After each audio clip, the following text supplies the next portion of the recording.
अस्सलाम वालेकुम फ्रेंड्स, आज मैं आपको बताने जा रहा हूँ डेल इंस्पायरॉन 15 की हार्ड आप कैसे तब्दील कर सकते हैं। हार्ड ड्राइव को कैसे तब्दील कर सकते हैं। सबसे पहले इसकी बैक साइड जो है वो करें।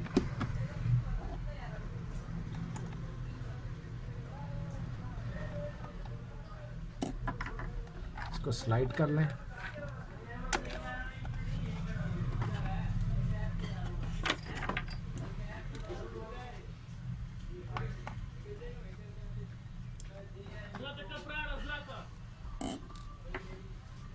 इसको थोड़ा सा स्लाइड करेंगे पिछली साइड पे और ये बाहर आ जाएगी।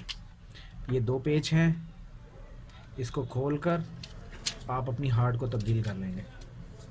फिर इसको चेंज करने के बाद दोबारा आप इसको इसी तरह लगाएंगे।